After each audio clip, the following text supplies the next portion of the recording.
A few minutes late. We would like to start now. Thank you very much for coming. I think this is a great turnout. We're here today thanks to the tremendous work of the EAT-Lancet Commission, and one of our fellow colleagues and very well-known colleagues, Rami Zurek, was a member of this EAT-Lancet Commission who devised a new diet. Today we have this tremendous pleasure to host a magnificent session, I believe. And without much ado, I'm going to hand over to Dean Mokhtar to present the bigger picture where this Lancet diet fits into the FAFS strategy. Please, Dr. Mokhtar, it's your turn.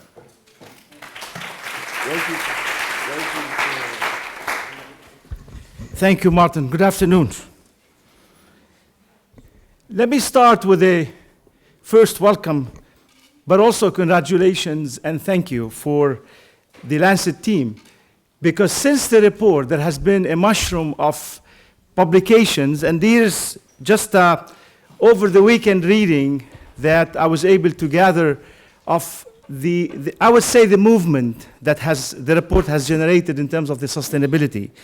I'm not going to go in detail on any of this, but I would like to thank you for a reason that re-energize the agriculture the way I would look at agriculture, which is the entire supply chain of food production, economic as well as social and environmental impact to communities and to individuals.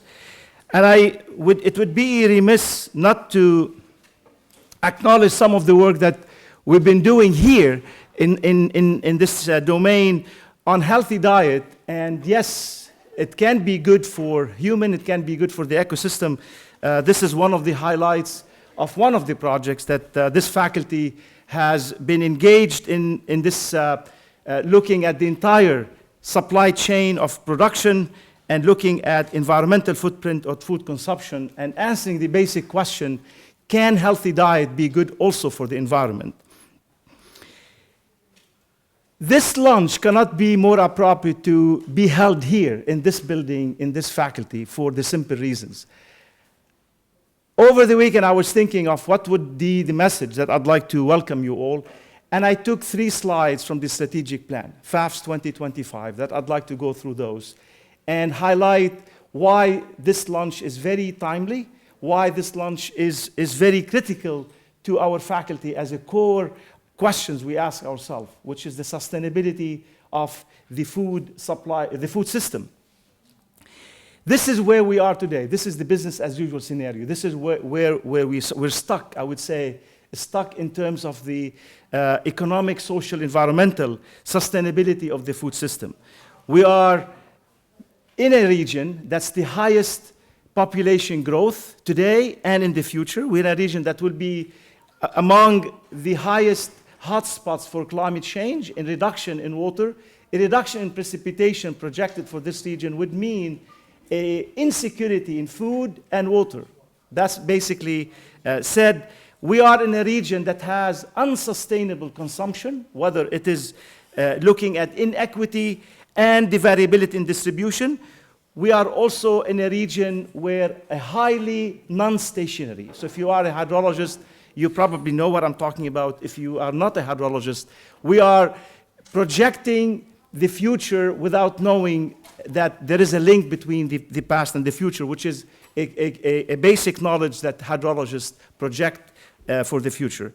And last but not least, which is the core of what this report would be about, we need a new business model that will transform us into a more sustainable future.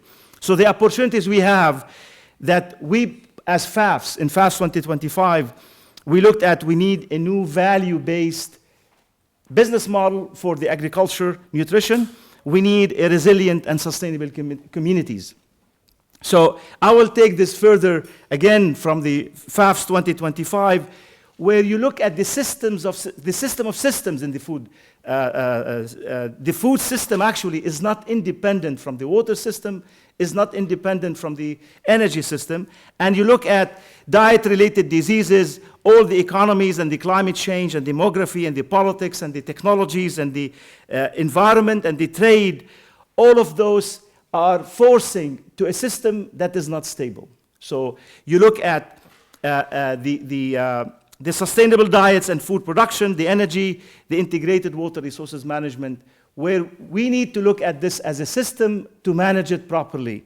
And we need to look at the system that allow us to look at interlinkages, quantify those, and more importantly, identify hotspots for intervention. And this is where the academic community, this is where FAFS come to picture. I'd like to announce, in fact, today, we haven't hit the button yet, but there are 8 projects that were funded under this initiative that is very much in line with the launch of today. And Wafra, for the Arabic speaking in the crowd, Wafra is abundance.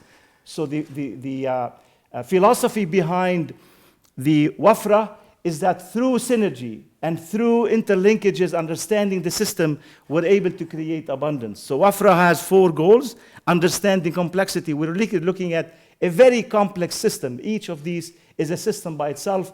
So the system of systems is a very complex, trying to understand it.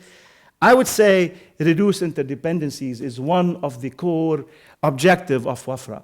If you look at many of us in this room, whether you're in agriculture or non-agriculture, you know photosynthesis.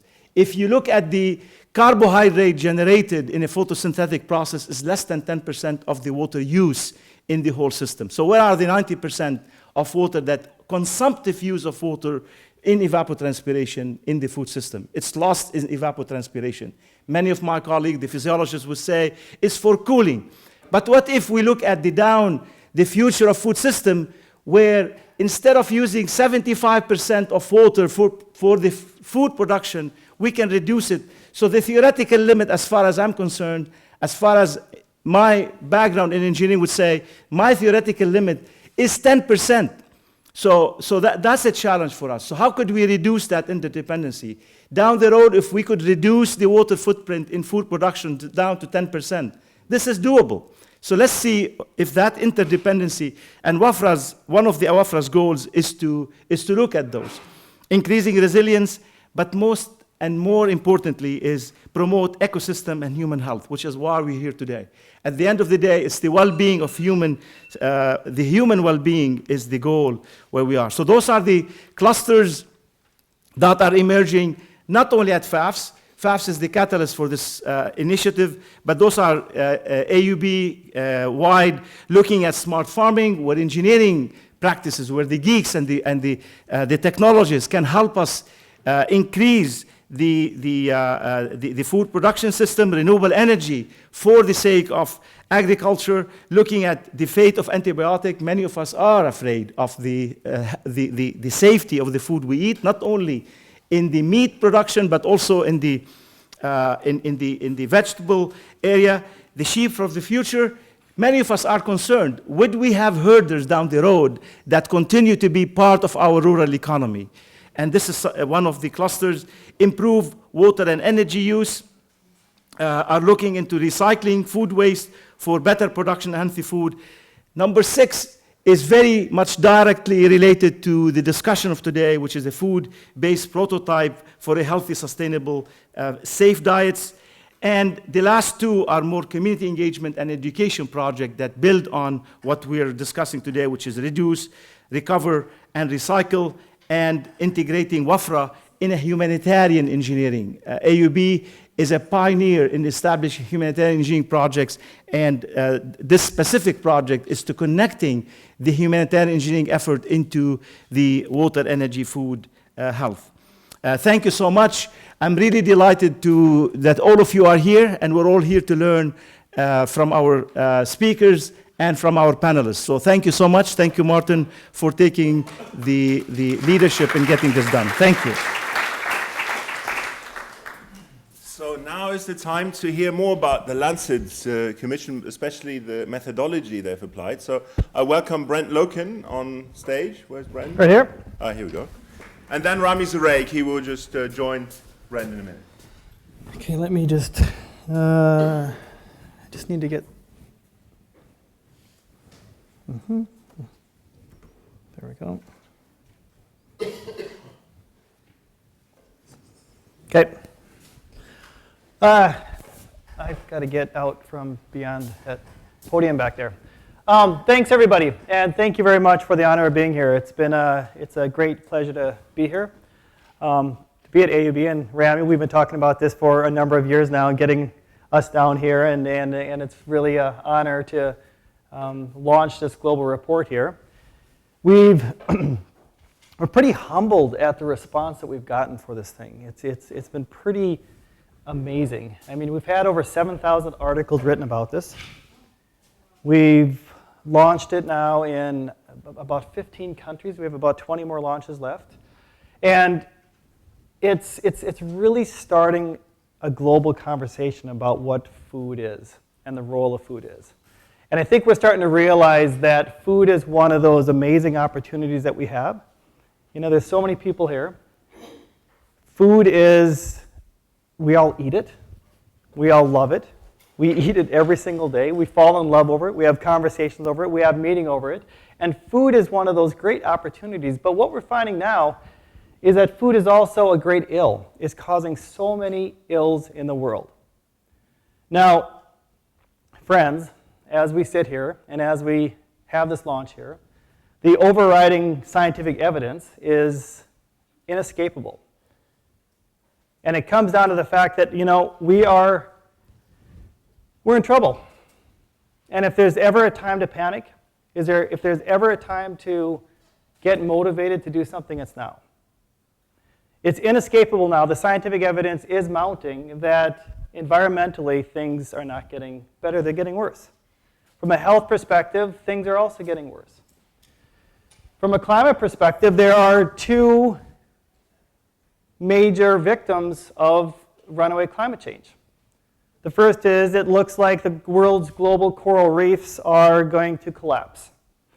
And there's very little that we can do about the tropical coral reefs.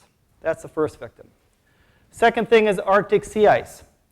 Looks like we have lost Arctic sea ice during the summers, that age is going to be over. And what we risk right now, and as scientists, this is a really tricky thing to wrap our heads around. We risk destabilizing the whole planet, destabilizing the entire environmental system that we've come to depend on. And for the past 8,000 to 10,000 years, it's been agriculture and food that has really allowed us to get to this point. And we're at risk of destabilizing the whole system. But let's talk about food a little bit and what the problem is. So yeah, things are getting worse environmentally.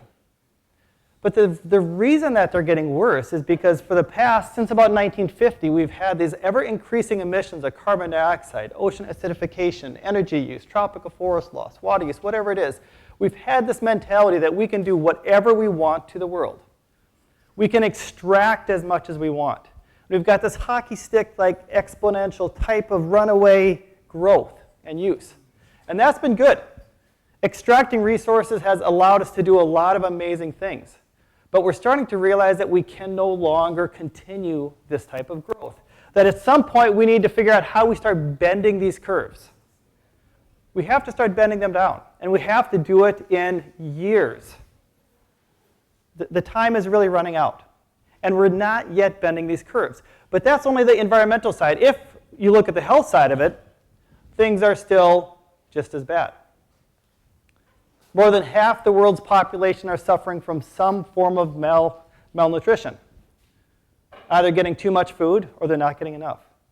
821 million people still go to bed hungry every single night. So food is an amazing opportunity, but it's also a great challenge. So what did we set out in the EAT-Lancet Commission? Well, we went out there, but 4 years ago we realized, what do we need? Let's look at the food system. We realized that there was very little evidence out there that really connected health and the environment.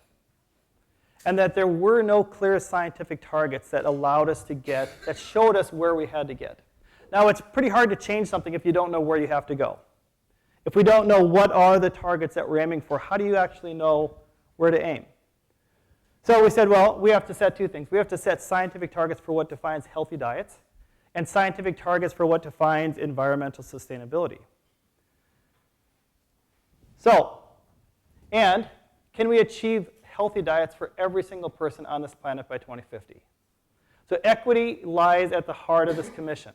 It's not just for certain parts of the world, certain countries, certain regions. It's every single person has a right to healthy diets.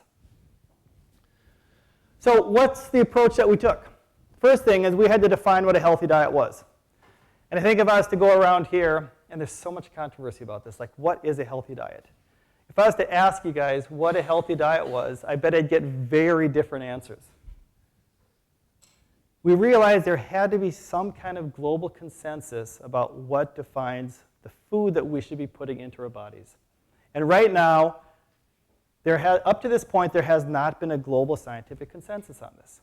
So we scoured the literature and said, what is the literature telling us? What should we be consuming every single day to optimize our health? Now, the important thing to consider here is that when we're setting the healthy reference diet, we did not factor in the environment. So we did not say, what are the environmental impacts of foods, and therefore what we should be eating?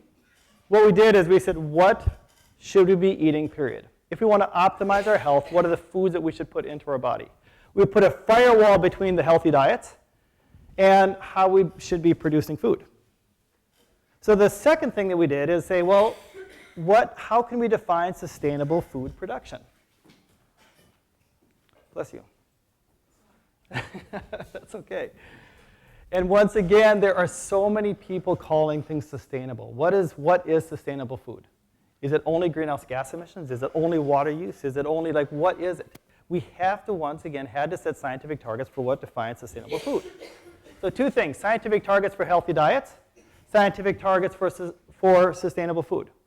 And then we had to bring those two together, and we had to see, is it possible to feed healthy diets to every single person on this planet? So we modeled that, and then we set high-level policy recommendations. Now this last step, we only set global policy recommendations, and Rami's going to talk about what that means for this region. That's the next step. And I think that's where AUB can definitely come in to say, what does this mean for Lebanon and other parts of the world? So let's talk about what we should be putting into our mouths to optimize our health, okay? Here it is, the healthy reference diet, what we're calling the planetary health diet.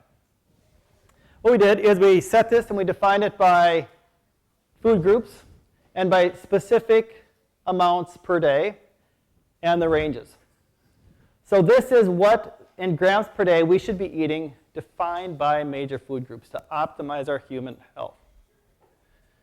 So when you look at this, one of the things that we have to be very clear about is don't get hung up about the specific numbers. Because what we set here is we set the specific numbers, but we also set the ranges. Now, do we know that exactly this number of 50 grams or 300 grams is the exact number? No, of course not. What we have to be focusing on here is the ranges that define that specific number. Now, when you're looking at fruits and vegetables, it's quite a bit. Fruits and veggies, we should be eating a lot of fruits and veggies every single day. Potatoes, 50 grams per day. Or other starchy vegetables, that's a single potato per day if we want to optimize our health. A lot more whole grains, 232 grams per day. Now this is pretty consistent with other international recommendations. It comes down to the animal source proteins where there seems to be a lot of debate, and this is where the controversy has really been within the media especially, is where should we be getting our animal source proteins from, or our total proteins from? If you look at dairy, we're sitting at 250 grams per day. That's a single serving of dairy per day. Where I live right now is in Sweden. The average daily consumption is 1 kilo per day. We're saying a single serving is all you need to get the essential micronutrients.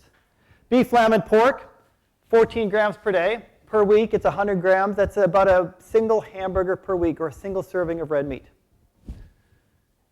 Chicken, poultry, 29 grams. That's about a serving and a half. Fish, about a serving and a half. So per week, we're talking about 4 servings of animal source foods. This is not a vegetarian diet. This is not a vegan diet. We are not promoting vegetarian or veganism. What we're saying is that what we do, we have to shift the animal source proteins away from looking at like meats and red meats and chickens and towards more plant-based proteins. We have to be looking at red meat as a condiment, not as the center of our plate, as we do in so many parts of the world. Now, I love lobster. but I don't eat it every single day. It's a treat, and we have to be thinking about red meat like that. Once again, this is based only on health. It's not based on the environment. So what does this look like? What should your plate look like? Like this. About half your plate should be veggies and fruits. Quite a bit of whole grains. Not processed grains, but whole grains. Dairy foods, not very much. Starchy vegetables, hardly any at all. Animal source proteins, very little. The emphasis has to be on the plant source proteins and unsaturated fats right here. Shifting away from the saturated fats, which a lot of us are eating, and very little added sugars as a result. About 5% of your total caloric intake each day should be added sugars. If you have a single soft drink, you have doubled the added sugars that we have up here. So added sugar should only be about 5%. So this is what it looks like. And you might think, well, this is highly restrictive. You can't tell us what to eat. This is a boring diet. But actually, it's not. It's a beautiful diet. And so many parts of the world, the Mediterranean diet, the traditional Lebanese diet, falls so nicely within the ranges that we're setting. So we are not proposing a radical new diet. And this is what drives me crazy, is people are saying, this is a new diet. Where did you come up with this? We didn't. People have been eating this diet for years. We just collected the scientific evidence to support what so many people already know.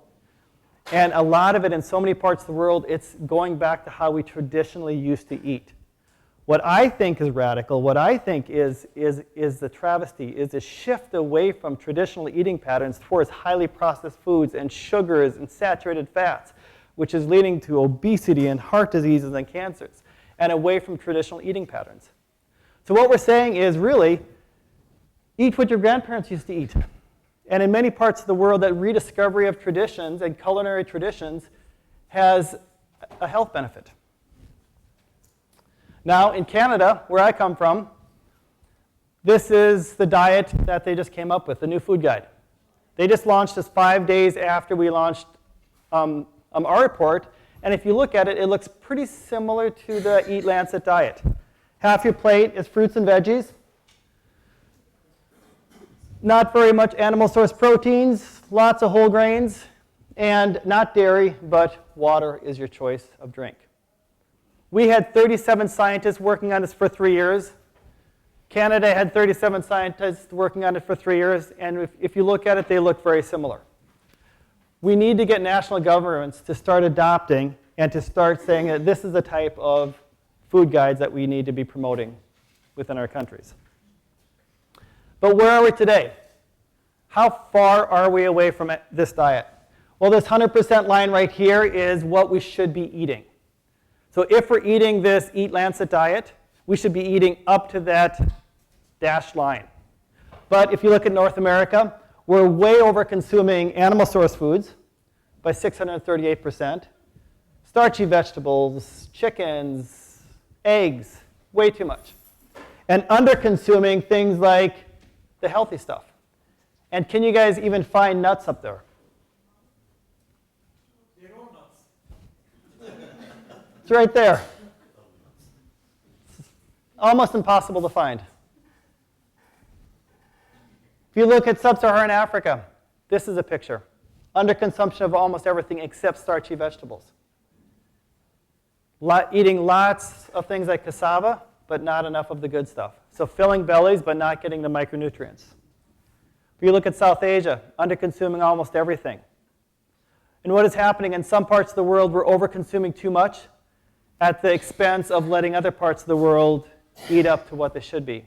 There's this huge imbalance that we need to correct. Now, the Global Burden of Disease study, which just came out last week, is saying the exact same things.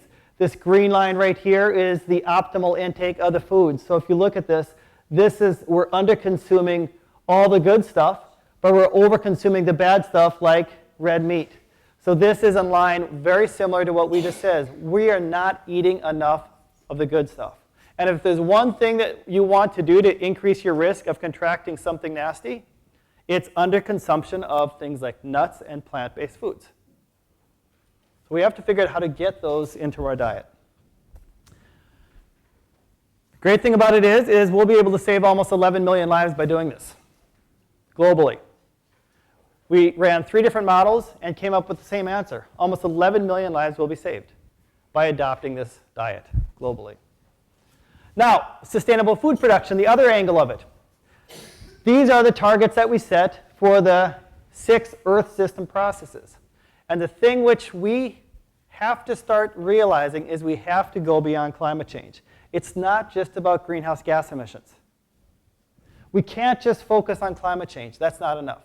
Because if we win on climate change and stay within the environmental limits for climate change, but we don't stay within the limits for water, or we don't stay within the limits for biodiversity loss, it doesn't matter. What we're starting to realize is that all of these systems work together to maintain the stable Earth system. And what I talked about at the beginning, we are at risk of destabilizing the entire system. We are at risk of destabilizing it if a single one of these, if we exceed a single one of these boundaries that we set right there. So what we said as a commission is we have to figure out how do we stay in each one of these global boundaries. Now, let's look at what we did. Is it possible to do this? Is it possible to feed 10 billion people by 2050 a healthy diet? Well, we said let's look at 3 actions. The 3 actions are this. Well, let's assume that every single person on this planet shifts to the healthy diet. Action number 2 is, let's say we reduce food loss and waste by half, in line with SDG, 12.3? Yeah. Third thing is we improve the way that we produce food. Those are the 3 actions that we looked at. If we adopt all 3 of those, can we actually achieve this? Well, this chart looks a little bit messy, a lot of colors up there, but let me just walk you through a few key points of this. So this top line right here, these are the environmental scientific targets that we set. These are the limits that we have to stay within globally, the 6 limits. These are the actions. So this is, let's improve our production practices, let's reduce waste, and let's shift our diet. BAU is we don't do anything, business as usual. So if you look at this first row, this is by 2050. What we're saying is that let's say production practices, we don't change anything. We just keep on doing what we're doing. We don't reduce waste. We keep on wasting what we're doing. And we don't shift our diets. And if you look at this top row, red is way over the boundary. Yellow is within the uncertainty range, and green is what we're shooting for. You can see that we're way above the limits all the way across the board. Greenhouse gas emissions, we're almost doubled. Land use, we almost doubled. Water use, we're pretty close to the global limits that we're setting. Nitrogen, phosphorus, way over the limits. Biodiversity loss, off the charts. That's an untenable situation. So here in 2019, we're already facing a global environmental system which is at collapse, near collapse, unless we start doing things differently. If we double some of these limits that we're setting, or if we double some of the impact, you can see that it's going to be end game for us. Food is key to solving the crisis that we're looking at. Now, if you go down this is as we begin to change our production practices, let's shift our waste by half, and let's change our diets. You can see down at the very bottom, we actually get there. We're within the greens and the yellows for every single environmental limit. What that says is that we can actually do it. We can actually feed every single person on this planet a healthy diet and do it within the environmental limits, but barely. It's pretty close. And we only do it once we get down to the very last row. Now, we ran a sensitivity analysis on this too, and what it showed is that if we increase meat consumption from the limit that we set of 100 grams per day up to 300 grams per day, greenhouse gas emissions double. So that doesn't work. 100 grams is about the limit that we can eat. If we shift dairy consumption from 250 grams per day to 500 grams per day, double that, greenhouse gas emissions and other impacts double. So we can do it. That's a great message, but barely. The wiggle room that we have for achieving this is very small. Now let's look at what are the impacts of each individual action. Now some people say, what am I supposed to do? Should I focus on shifting diet? Should I focus on agriculture? Should I focus on reducing waste? Like which one of these should I be doing? And the thing about it is, that a result shows is you can't just focus on one thing. We have to do all three. Because the impact of each individual action impacts different environmental areas.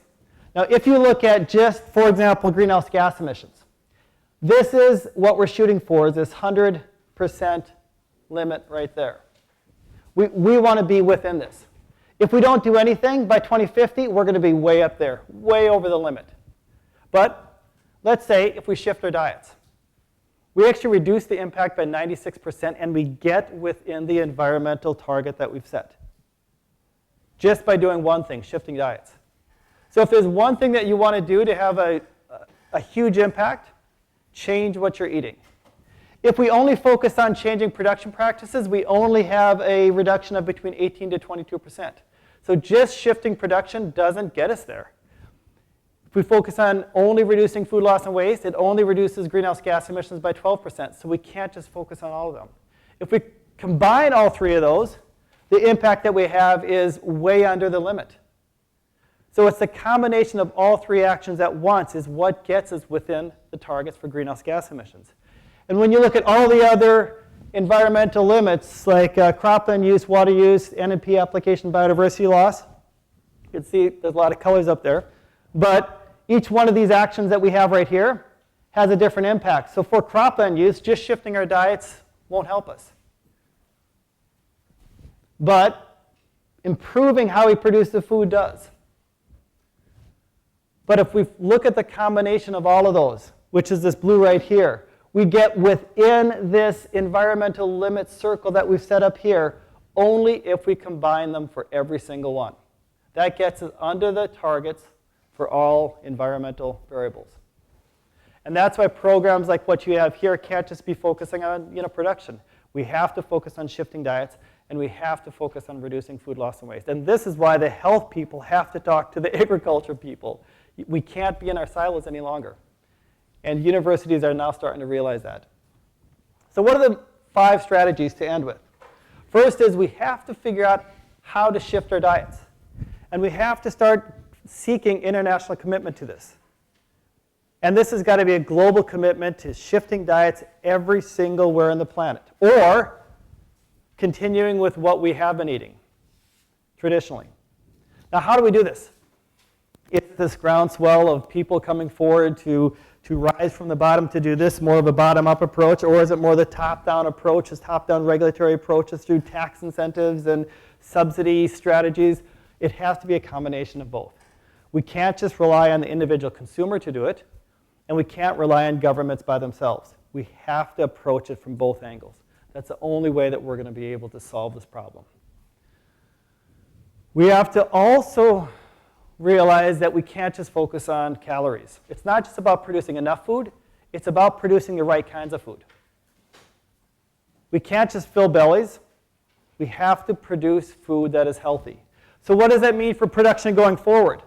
Well, if you look at the green right here, this is if we adopt a planetary health diet and have waste, what should we be producing in the future? Well, if you look at whole grains, no increase in production of grains. And a lot of international organizations are saying, well, we've got to increase production of grains, and actually that's not true. We're producing enough grains right now to feed humanity in 2050, the healthy reference diet. Especially if we shift away from feeding these grains to animals, which is something that we're doing too much of right now. Where should our focus be? Increasing production of vegetables by 75%, fruits by 50%, fish by 50%, legumes by 75%, and nuts by 150%. That's where the emphasis in production has to be in the future if we want to stand a chance of feeding everybody this healthy diet. Now, the question that you guys have to try and solve here at this university and universities all over the planet is how are we going to do this? And nobody has any idea. Nobody has any idea how we're going to increase nut consumption by 150%. Not only how we're going to do it, but where we're going to do it. So there's a huge opportunity here, but a huge problem that we have to solve. Red meat production globally has to go down by 65%. And this is one of the issues why we have the red meat industry not very happy with this report. So yes, we have to shift some production, but it's a huge opportunity in some areas. We have to intensify food. Figure out how do we intensify food production everywhere. And in some parts of the world, we're doing pretty good. If you look at Europe, so blue and green is meaning we're doing, yield gaps are quite good. Places like North America, Europe, production is quite high. Places like Africa, it's quite low. So we need to figure out how in some parts of the world where we actually have pretty large yield gaps, how do we produce food in those areas and do it a lot better? In other parts of the world like Africa, how do we get more increased production, agriculture production in places like Africa? One solution to this is how do we get more like nitrogen and phosphorus, more fertilizers into parts of the world that actually need it. The US uses way too much, Europe uses way too much, China uses way too much nitrogen and phosphorus. Africa isn't using enough. Is there a way of redistributing this global use of fertilizers to solve this problem? It's one solution for doing this. Fourth thing is, and this might be the hardest strategy out there to solve, is how do we govern the land and the oceans that we have? The only way that we're going to be able to solve this problem is to work together. And we're living in an age where people are working less and less together and looking more and more inwards and less towards global cooperation. Sustainable, if you look at SDG 17, it's all about globally working together. We have to figure out how to do this. Last thing is reducing food loss and waste by half, which I talked about. So in conclusion, 4 main takeaways from this. If we do not transform the food system, we absolutely risk not achieving the SDGs or the Paris Climate Agreement. Both of those international commitments will be off. They'll be unattainable if we don't transform what we put into our mouths and how we produce it. Second thing, like I just said, the only way that we're going to be able to do this is all hands on deck. Every single sector needs to come together to work on this.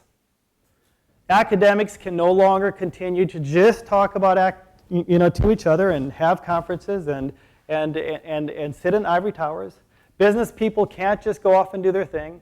Politicians can't just go off and run their own personal agendas. We have to all sit down and work together. The only way that we're going to be able to achieve this. Widespread, multi-sector, multi-level action.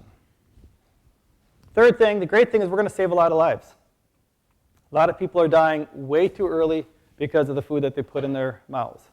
11 million lives globally if we change our diets. And the last thing is, I don't know if you guys have kids, but I think about my daughters. I've got twin girls, age 4, is what type of world do we want to leave for our kids? Do we want to leave a world where things, environmentally are getting worse, temperatures are increasing, where there's not orangutans and other animals that are, living in forests, fish in the oceans, and a world where people are healthier, and not less healthy?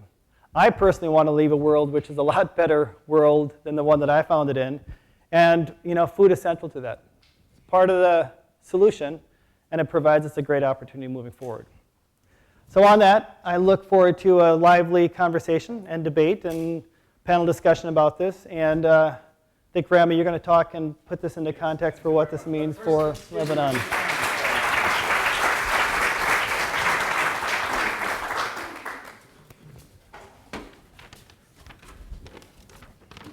So I do not have a PowerPoint, but I have jotted a few notes, and I wanted to start by thanking you, Brent, for bringing us all up to speed on the food in the Anthropocene conundrum, and for underscoring the challenges associated with preserving human and planetary health. It is relevant at this stage to ask, what does the EAT-Lancet approach mean for the Arab region? What does it mean for us? By Arab region, I mean the Arab-speaking countries of the Arab League, the Maghreb, the Mashriq, including Iraq and Egypt, the countries of the Arabian Peninsula, and the Sudan. Here are some of their most salient characteristics as they relate to the matter at hand. I got these from various sources, because they were collected in the very excellent document produced by ESQA called the Arab Horizon 2030. I think that was the last year, it was produced last year. So good, excellent reference in the matter. Many of the people in this room have actually contributed to that document. On the dietary side, the average dietary supply adequacy in our region is 134%, which is well above world average and provides 34% in excess of what we need for a healthy life. Yet, for the Arab least developed countries, Mauritania, Sudan, and Yemen, this figure is barely 100%. Undernourishment is still high in lower income countries, Yemen, the West Bank and Gaza, Syria, Egypt, and the Sudan, where the problem is mostly one of micronutrients deficiencies. Obesity is increasing even in low-income countries. It is now among the highest in the world, reaching nearly 25%. So 25% on average of the Arab people are obese. That's pretty high. Obesity is driven by diet and by high consumption of sugar, oils, animal products, and processed food. So we find the EAT-Lancet diet again here. And this is in spite of the fact that the region's traditional diet is largely similar to the EAT-Lancet diet. The region includes some of the largest wheat importers in the world, and all countries are partially or totally dependent on the world market for food. It is also characterized by slow growth in cereal yields and a large yield gap. We can remember the last map that we saw here. There is little room for arable land expansion, except in the Sudan, due to land and water scarcity. The region's water account is overdrawn. And the local water boundary, as in the planetary boundary, is largely exceeded in different locations. Climate change is not expected to improve the matter. The region is also mired in wars, conflict, and occupation that is very specific to our world. These have increased the number of the food insecure people in urban areas, and although poverty is concentrated in rural areas where 33 million undernourished people are engaged in a daily struggle for survival. Those same rural areas, experience a high rate of youth unemployment, which is driving migration towards an increasingly walled world. Disparities in wealth are extreme between countries as well as in country. The region has one of the largest rates of inequality. The Gini coefficient for land is one of the highest in the world. Rates of inequality in land distribution, with systematic land grabbing by wealthy elites and regime cronies. The thirst for social justice remains elusive, and the ephemeral gains of the Arab Spring have been largely converted into chaos, such as in Libya, or war, such as in Yemen. This is accompanied with a strengthening fist of dictatorships, just as the wave of insurrection continues to expand to Algeria and to the Sudan. In Palestine, where land annexation is condoned and encouraged by the world superpower, a just resolution to the occupation and colonization of Palestine has never seemed so distant. It is against this background that one needs to look at the healthy diets from sustainable food systems promoted by the EAT-Lancet Commission, of which I had the privilege of being a member. As we heard, the Commission provides science-based recommendations on diet and on food production practices that can protect humans and planetary wealth. What does this mean for our region when read against the background that I have just presented? What are the implications on individual countries? This is what some of us have been working on in FAFS and beyond over the past few months since the report came out officially.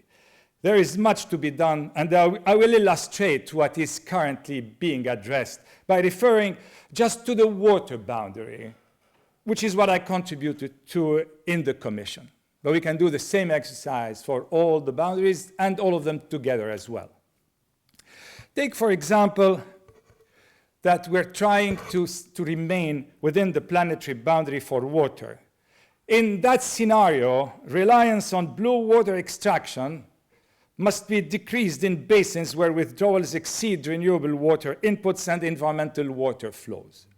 The classical answer relies on the combination of improvement of the efficiency of green and blue water use coupled with virtual water imports from basins where there is an excess of water.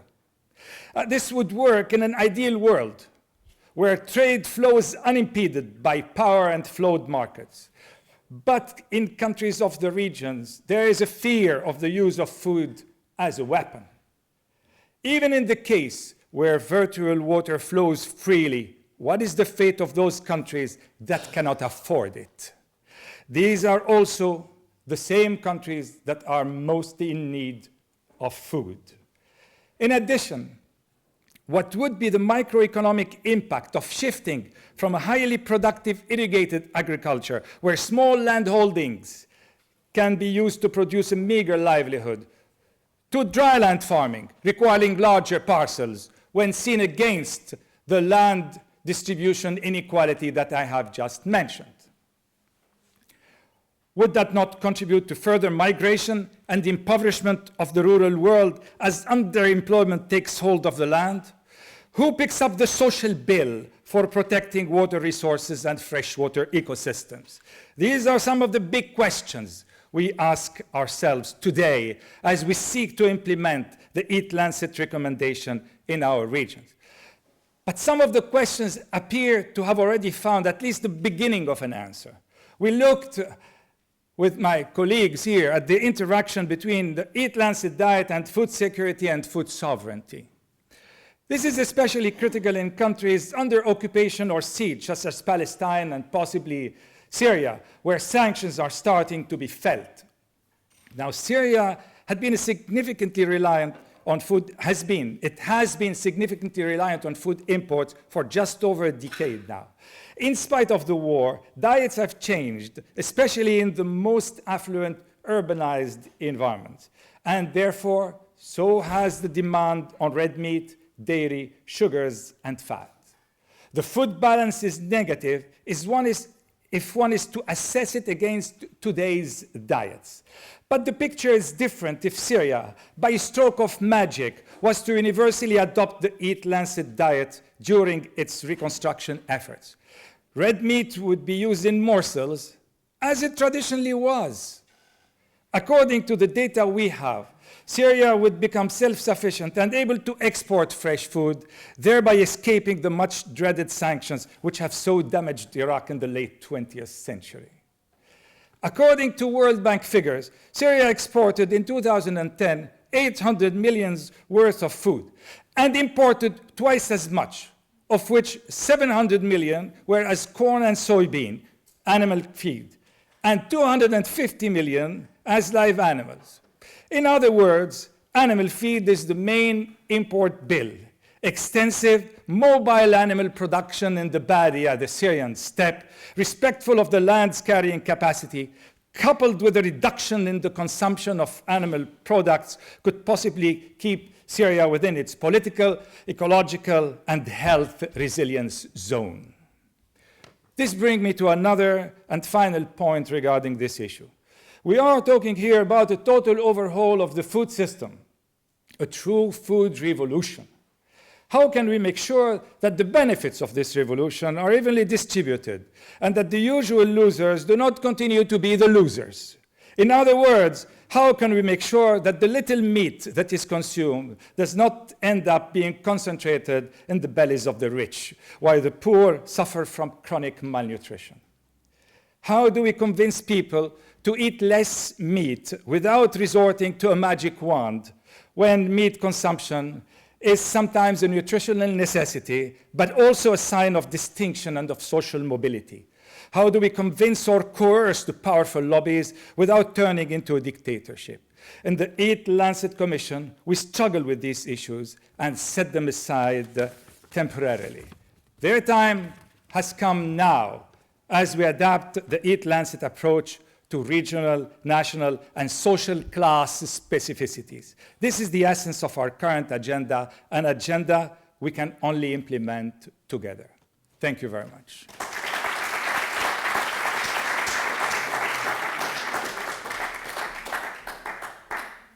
Thank you very much. It's now my great pleasure to announce the second part of today's event.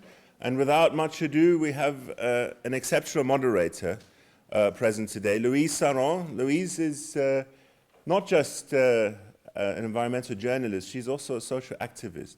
And in particular, in a place like Cairo, where she has spent the last decade or so.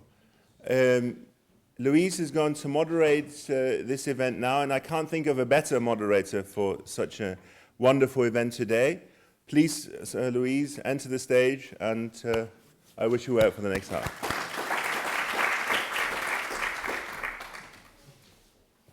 Thank you, everybody. Can I have my panelists maybe join me here on the stage? Thank you. Martin, I will put the chair here so I can see them. I'll just stay here. All right. Can everyone hear me? All right? Yes? Okay. Well, good afternoon, ladies and gentlemen. It's a great pleasure for me to be here. As Martin very nicely said earlier, I'm Louise. I work as a journalist. I've been based in Cairo for 11 years. And so I just wanted to give you like a brief introduction of who I am before we move on. Just really quickly, a few months after the Egyptian revolution, I was tasked with starting the first environmental news desk in the Egyptian media landscape. So we basically started providing information about everything. We just looked at the environment in a very open manner. And of course, food and farmers' rights and food security was also part of this. I started working then as a freelancer and working for Nature magazine. And for them, I've produced a few long-form journalism pieces on food security, mostly looking at Egypt. And it's while doing this work that I've realized that we, in the Middle East, in the region in general, are dealing with a very severe situation and lots of challenges related to food. And so outside of, shrinking land availability, dwindling water resources, also like depleting soil quality, which is a big issue, crop yields not being as good as they used to, and a high dependency on imports for key cereal crops is, in the backdrop of like a very fast population growth, is all very difficult. And so, of course, as everyone before me mentioned, climate change is just adding another layer of complexity on this whole affair. So as you're all aware here, because this is what you study and you're all experts in this field, but agriculture is among the major contributors to climate change, and it's also, at the same time, a prime victim of its effects. So with notable exceptions, like most of the food produced here in the Middle East is done on pint-sized farms of like an acre or sometimes less. And rural areas concentrate the poorest population all over the region. So those people are the first to suffer from food insecurity, although they were the ones producing the food. And so all the health consequences related to subpar diets. Just quickly, last week, the Global Burden of Disease study came out, and so this was mentioned, but the scientists concluded that subpar diets had actually become the leading global killer, ahead of smoking, ahead of high blood pressure in the world. So again, in the Middle East, there's always this difficulty of trying to talk about the challenges of food security because we're talking about such huge disparities among countries. And again, as Dr. Rami Zoraik mentioned, this is also a country with protracted conflicts and lots of refugees, which also increases a lot the profile of nutritional insecurity. Just quickly, over the last 20 years, most of the region has seen a very rapid dietary transition to less healthy type of food, to more refined grain, processed food, saturated fat, sugar and sodium intake, which has all had really dramatic consequences in terms of health. The EAT-Lancet Commission report's objective, as was described earlier, is to feed 10 billion people nutritious food by 2050 while preventing the collapse of the planet's ecosystem. So this is a huge program, and there probably isn't an issue that's more timely to fix than our broken agricultural and food systems. Again, like 2 billion people here in the world are malnourished, 815 million are hungry, and they all coexist with 650 million people who suffer from obesity. In the region, again, nearly a quarter, 1 every 4 person is obese. In countries like the GCC and Egypt, it's above 30%, so it's huge. And then, again, Arab countries in aggregate have also rather high rates of children stunting and malnutrition. So, you know, those two things happen at the same time. So anyway, we will be discussing all those very complex issues. I'm sorry if I've just went on and on a bit too long, but those are very complex issues that are all intertwined. And we're lucky today to have a brilliant mix of women and men experts whose expertise range from medicine, nutrition, economy, business, agronomy, and policy making. So I will make sure to keep 15 minutes at the end of the panel so you can ask questions, because even maybe 20, we'll see. How many, 20 minutes? Very good, okay. So you can all ask questions. Now, I'm gonna quickly, I'll try to do quickly, introduce our panelists. And maybe right after I introduce you, you could give a couple of minute input on the EAT-Lancet report, if that's possible. So I'm going to start with Dr. Rula. I'm going to sit here. Oh, you can hear me, yeah? Okay? Yeah. Okay. So Dr. Rula El-Majdalani is the director for the Sustainable Development Policies Division at the United Nations Economic and Social Commission for Western Asia. The work of this division is to promote regional cooperation on sustainable management of natural resources, specifically. Is that working? Yeah. Okay, so I was saying the work of Dr. Rula El-Majdalani's division is to promote regional cooperation on sustainable management of natural resources, specifically water, energy, and green production. In 2017, Dr. Majdalani co-authored a flagship report dealing with the future of food in the Middle East, entitled the Arab Horizon 2030, which was mentioned earlier.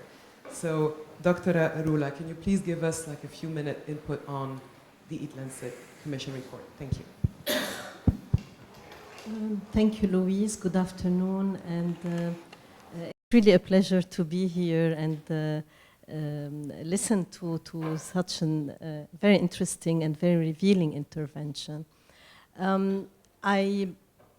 First of all, I'd like to say that I agree with many of the outcome of the report, and I think that it highlights very important the fact that you really relate maybe a healthy diet with environmental issues. I don't think that people would think about the environment when they're eating, but I think that these issues of addressing environmental sustainability, healthy diets, and socioeconomic factors go in tandem, and I think that report really shows that ability. The fact that it highlights win-win situation is it's true, but there is a but, and the but is that we really need to overlay on that map the socioeconomic factors, climate change factors, like Dr. Rami has highlighted some of these. And also, maybe I would say a regional factor. I do think that the question of climate change comes into this equation, but in our region, it's not really a matter of mitigation as much as it is the region suffering from the impact of climate change. And where is this leading us in terms of droughts, in terms of sea level rise, in terms of floods, flash floods, changing in rain patterns and increasing temperature, which really is, this is where the threat is on the farming, not as much as Definitely there is the dimension to look at greenhouse gas emission, methane emissions, but these are minor compared to the other challenges. And we really need to put these in perspective. You really need that global benchmarking, which is very important, but we really need to look at that, and also to look at how and avoid the mistakes maybe of looking at the MDGs, if you remember, and where you look at global averages, it really hides a lot of the regional specificity.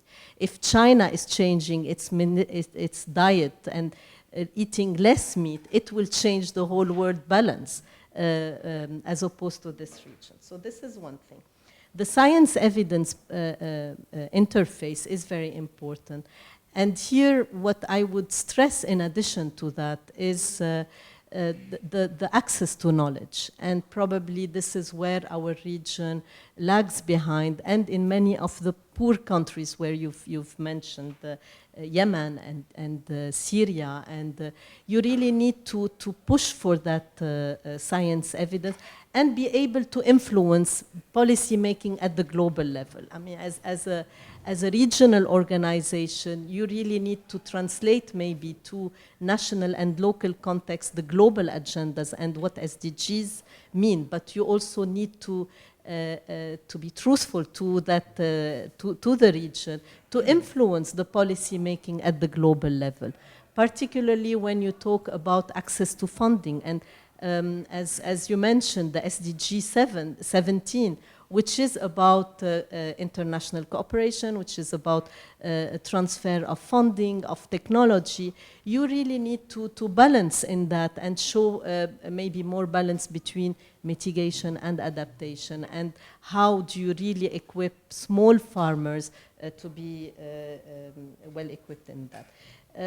On the final note, I think that the 5 strategic points are very important, and really it shows how sometimes I think in the policy making domain we work in silos, and I was happy to see to hear the mention that we need to work more in an integrated way with the academic world.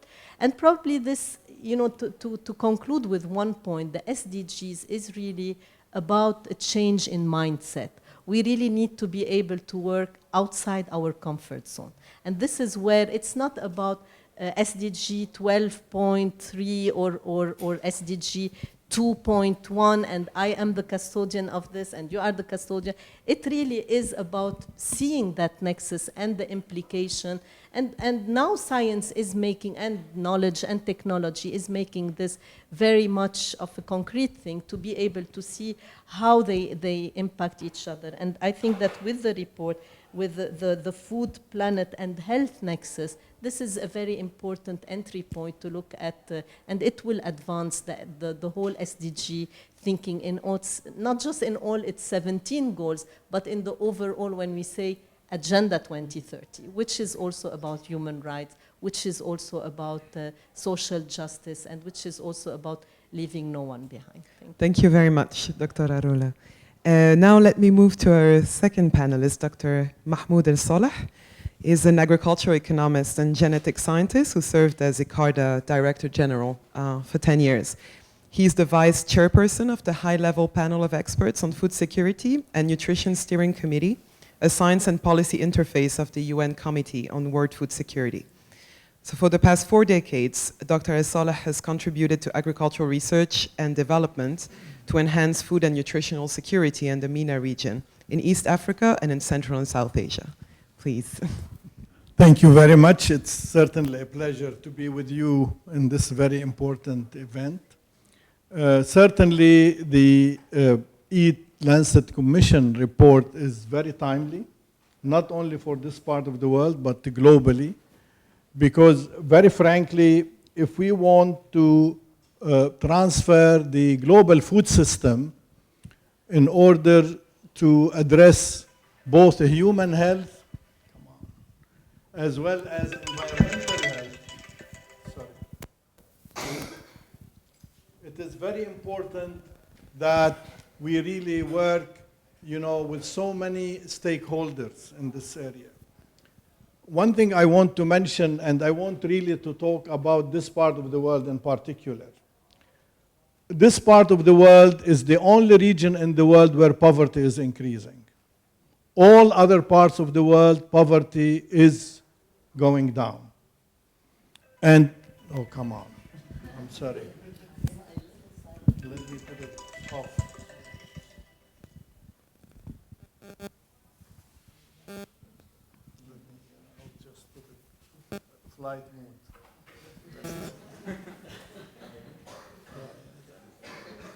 So, you know, as I mentioned, this part of the world has so many challenges when it comes to the whole aspects of agriculture production, as well as a human health, as well as the whole aspects of environmental health, which this report is very critical.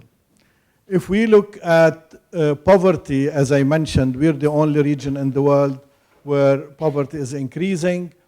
The speakers before me did talk about serious problems of obesity, and I want to mention that Egypt, the Gulf countries, particularly Kuwait, is among the highest in the world in obesity. And this is mainly because of the subsidies that the government puts on cereals. This is a big problem that cereals now is highly consumed in those countries at the expense, of course, of fruits and vegetables. I don't want to really talk about meat consumption in this part of the world because the low-income people don't consume as much.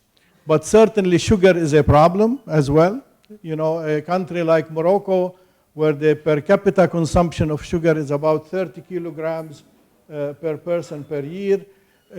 Wheat in this part of the world, you know, on the average we consume about 165 kilograms per person per year, okay, which is triple the world average. And a country like Morocco or Syria, they consume about 230 kilograms per year, almost 1 kilogram per year. Sorry, per day. And some of you should know that Lebanon, for example, used to import about 500,000 tons of wheat before the Syrian refugees came, and now we are importing 1.5 million tons of wheat. All of these issues has lots to do really with the eating habits that we have in this part of the world, where the report is very much covering this area. The other big problem that we have is the gap between the actual agriculture production that we have and the potential that we have. This part of the world, and I like the map that you have put, where this, all our region is in red when it comes to yield gap. So bridging the yield gap through sustainable intensification of production system is very, very important. And clearly, we have major challenges when it comes to climate change. This part of the world, particularly North Africa, West Asia, and southern parts of Europe, are expected to, I would say, have 15 to 50% less rainfall in the coming 100 years, which is besides the global warming that we really have. So I think the whole aspects of climate change in terms of adaptation becomes extremely important, and mitigation as well. So I think the challenges certainly will be addressed quite a bit through the change in the diet and the eating habits in this part of the world. I don't want to take really much because I know you have to ask us some questions later on which would be relevant to the report. This is a very as well. extensive panel, so yes. Thank you very much, Dr. Saleh, for this input. I'm now moving to our third panelist, Professor James Hebert, who teaches health sciences at the Department of Epidemiology and Biostatics at the University of South Carolina. He's also the director at the statewide Center for Prevention and Control program, and has published numerous papers on the epidemics of diet-related non-communicable disease, especially cancer. Okay, so I think my take on this is going to be a little bit unusual, but I'm from the States. I just got here yesterday, and there's a lot of reason for pessimism. But there's also some reason for optimism, and I think the main reason I feel that way is most people get into this line of work, and I realize it's not one line of work. You know, we have people here doing food science things and focusing on agriculture and diet. But people get into their work as a form of healing thyself. I think that there's a real profound desire to do good in the world. So I see some real hope in that. I started out, I grew up in the country, and we had a big garden, and I like playing, I was saying in the dirt. I learned today I was playing in the soil, not the dirt. But we grew a lot of our own food when I was young, and I really enjoyed that. And I got into engineering, and then when I went to India, I got very interested in food, and that's how I got into diet. And that's ultimately how I met Walt Willett, you know, when I was in graduate school. Speaking of schools, what's interesting is you were presenting a dichotomy between the environmental side and the food side. But if you think about how food and diet is organized, say, within university systems, say, in the States, I don't think it's that much different here, it's really curious. So, you know, we have 3 medical schools in our little state of South Carolina, which is about the same population as Lebanon, about 4 or 5 million people. We have 1 school of public health. I'm duly appointed in the School of Public Health and in the School of Medicine. And if you think about where nutrition's located in the school, it's in gastroenterology in the medical school. It's in endocrinology in the medical school. It's in surgery in the medical school, because surgeons know that you're not going to get a good result doing surgery on somebody if they're not in good nutritional status. It's in immunology and virology. It's in a different place in public health. Within South Carolina, we have a land grant system, which is very common in the United States. This happened around the time of the Civil War, where the states were given a land grant and basically said, you go out and you figure out how to make money and support the university. And that's where the agricultural program's located. It's about 160 kilometers from Columbia, where I am. And the other medical schools, well, one of them's a little bit closer, and then there's another one down in Charleston. So the medical schools are doing something completely disconnected from what's happening in food science and agriculture at Clemson. And then where do we train dietitians? At Winthrop University, which is up by the North Carolina border. So it's all over the place. So even in the world of nutrition, never mind on the agricultural side, it's really fragmented. It's really balkanized. These people don't talk to one another. So that, I think, is really important. It isn't just what you presented today. I mean, there's a lot of fragmentation, and we need to connect that stuff. And I think well-intentioned people are able to do that. One of the things that I like to do is bring back to the physiology of what's going on here. So I'll ask medical students, so I guess we don't have medical students here, but I'll ask them this question. How much sugar does a person have in their blood? And they'll look at me like I'm crazy. I'll say, you could answer this question from what you learned in the 4th grade. So I'll do the arithmetic for you. We have about 5 liters of blood. That's 50 deciliters. 100 milligrams per deciliter is a normal sugar level, right? So that works out, you do the arithmetic, that's 5,000 milligrams, 5 grams. If you have 5 grams of sugar in your blood, you're fine.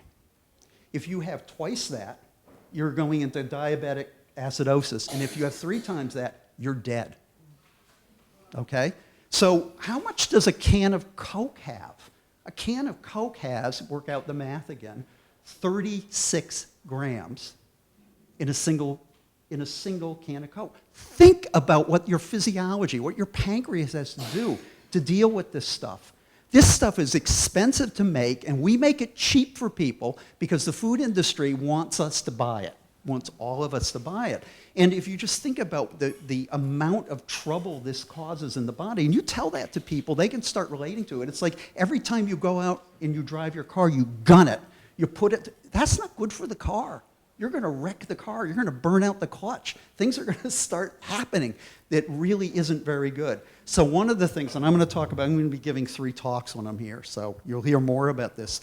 The dietary inflammatory index is a way to think about food very differently. We typically think about food per unit calorie cost. And that's a really backwards way of thinking about it. I look around the United States. Cheap calories aren't a problem. I mean, they are a problem. They're a problem because there's so many of them. They're so cheap. The issue is we need to improve the nutrient quality of things. And those foods that have really low DII scores, that are anti-inflammatory, tend to be calorically sparse, nutrient dense, very flavorful, and very colorful. And I think that there are some kernels in here that we can use to come up with ways to address these problems that deal with changing the economic system, changing the incentives, and also getting people to experience things differently. Because I think people just got used to eating this really crappy food, and I'm from America, we got a lot of crappy food there that's extremely unhealthy and really cheap. And we just need to change that distorted system. And again, you know, we got into this business, heal thyself. We're well-intentioned people. We should be able to figure it out. Thank you very much. Now it's my pleasure to introduce Dr. Nahla Houala, who is Professor of Nutrition and former Dean at the Faculty of Agricultural and Food Sciences at the American University here. Her research focuses on obesity, its prevalence, determinants, and dietary manipulation to curb its effects. Dr. Houala has established an associated research unit on undernutrition and obesity, and another on nutrition and non-communicable diseases, supported by the Lebanese CNRS. Please, I would love to have your input on this report. And I'm going to add briefly, please. Okay. I'm going to add to what you have said, and I have moved forward in focusing research on diet and food security and sustainability. So I want first to thank our speaker today for setting the stage about what is going on. It is a completely new era that we are facing, and it will continue for many years to come. And we are still scratching the outside, and we have not gone into what needs to be done. We did not really roll our sleeves and start working very heavily on it. The issue that we are facing now is the intersection between food security, sustainability, and healthy and sustainable diets.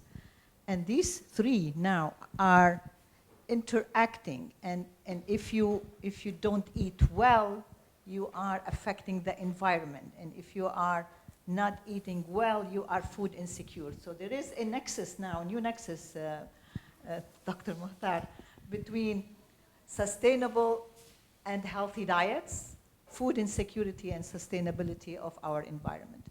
So each one of these is being tackled by different people.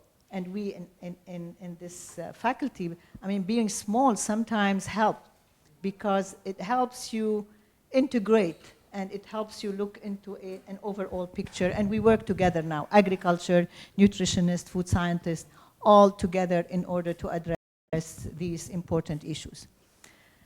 How did we get there? I just want to talk to the audience that as nutritionists, we always thought about what is healthy.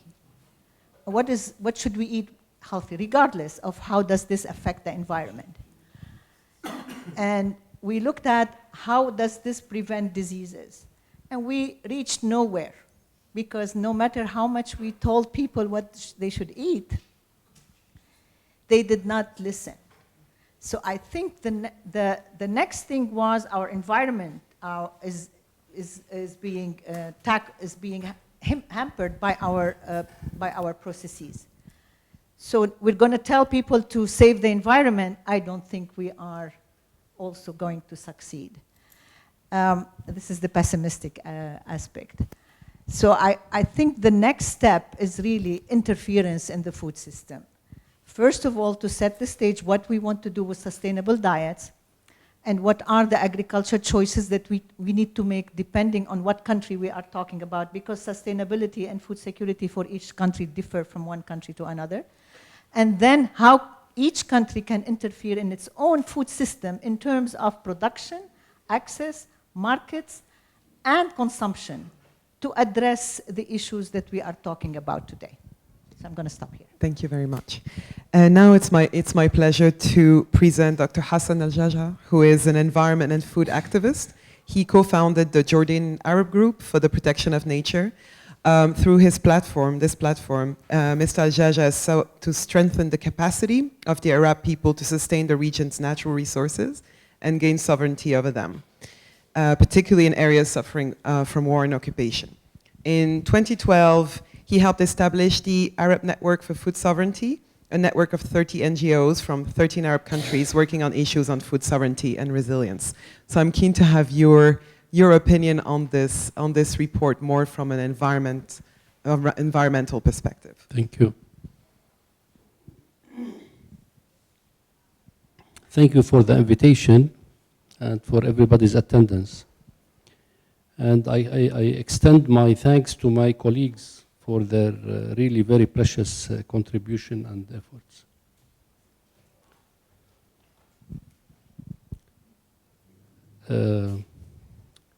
We respect, appreciate, and approve the great efforts and goals from scientists, academics, ethical human life lovers and protectors, peace seekers, respectful leaders of human justice, fairness, dignity, freedom, equality among and between peoples of the earth. In order to achieve the wise vision provided by your esteemed commission, it is vital that we look at the underlying causes and drivers of our deformed food systems today.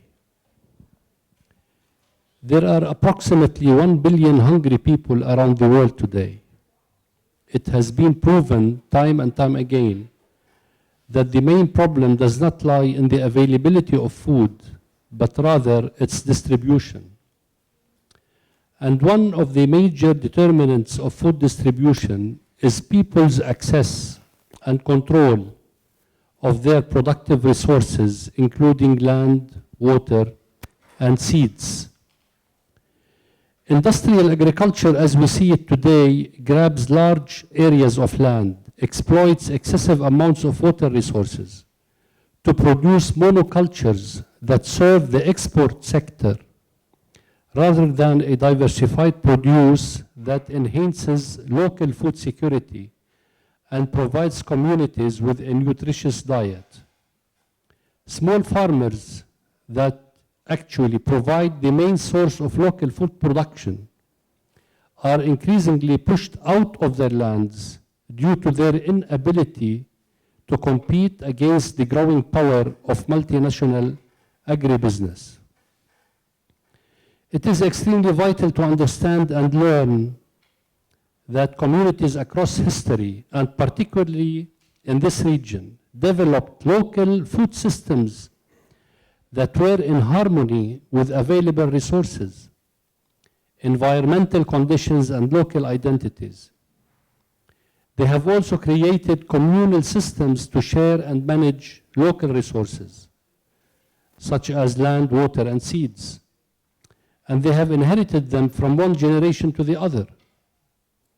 They had what we now call food sovereignty, which is the right of peoples, communities, and nations to define their own policies on agriculture, labor, food, and land, appropriate to their unique environmental, social, economic, and cultural circumstances.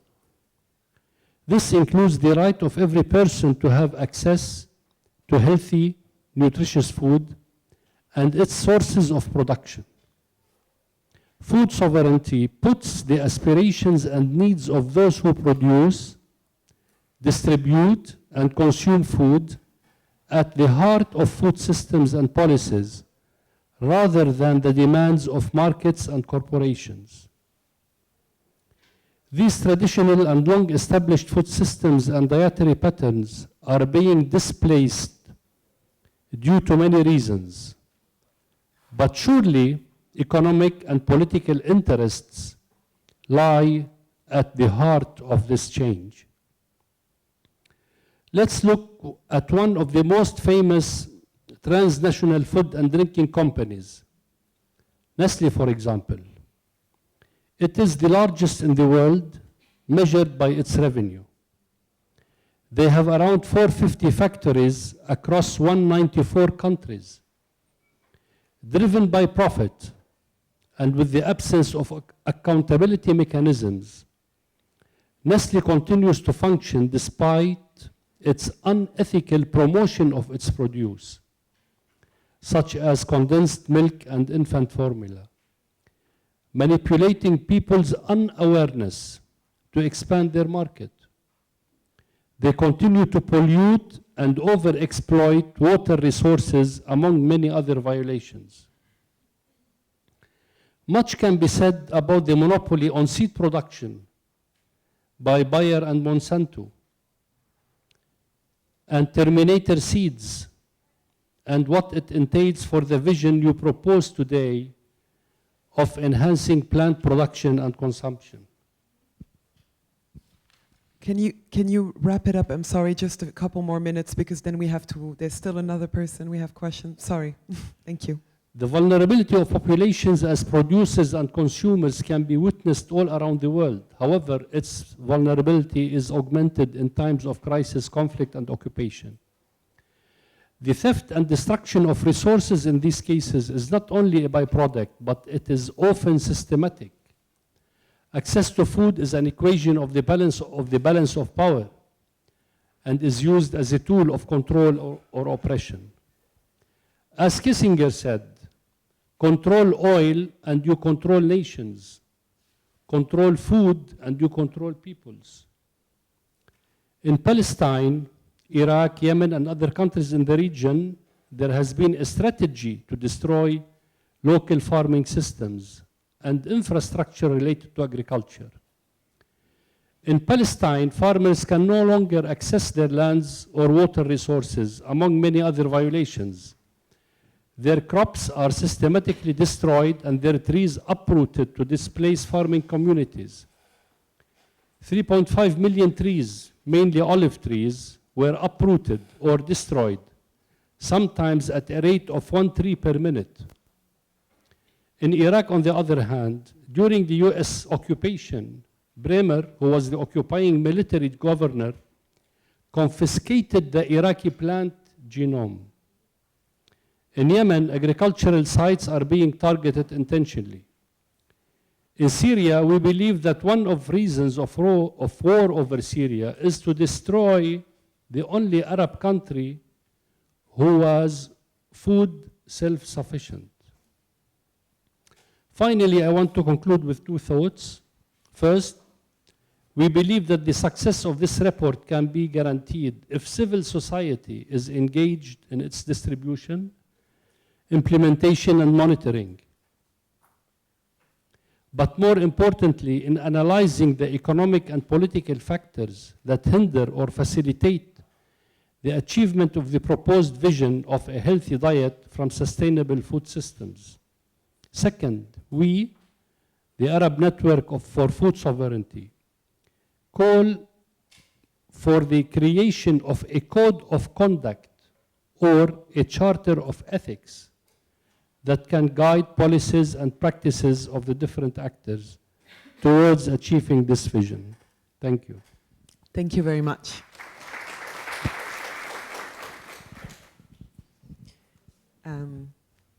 And Mario Massoud is our last panelist. He's a farming entrepreneur. In 2007, he established Lebanon's first organic farming business by expanding and making accessible to a wider consumer base the fresh produce grown at his family's farm in Batroun, in the north of Lebanon. Since then, his company, Biomass, has become the leading organic reference in the country. It's based on partnership with an extensive network of 40 small farmers, I believe, maybe 50 now, okay. And Biomass grows organic fruits, vegetables, olive oil, jam, and I think you more recently set up, well, 2011, a 100% organic dairy factory? Yeah, it's closed now. You closed now, okay, well. Anyway, Mario, I'm curious to know what's your take on this as the only farmer, really, in this room? First, thank you for having me. So many things actually to discuss about this report. First, about organic food. Organic food in philosophy is very similar to what we've seen here today. And we do believe there's a lot of objectives that we're trying to reach which are extremely similar with the EAT-Lancet report. On so many levels. On diet, for example, I'm going to talk on many levels. On diet, there's a lack of understanding by consumer of what constitutes a healthy diet. And this is visible a lot in what we do. Red meat is considered healthy meat, healthy diet. A hamburger is considered healthy. so many things. So we deal with this on an everyday basis, and we understand, and we're trying to understand and share with consumers what constitutes a healthy diet. And this is, I think, the biggest challenge. Organic is by definition a segment that is consumer-driven. It's consumer asking for more traceable food, for more responsible farming, for more responsible products. And today, I think there's a lot that we need to do in the consumer mindset, because this is what's going to drive all the objectives here. The second aspect is farming system. The farming system in organic farming is respectful of resources, not polluting air, soil, and air, and water.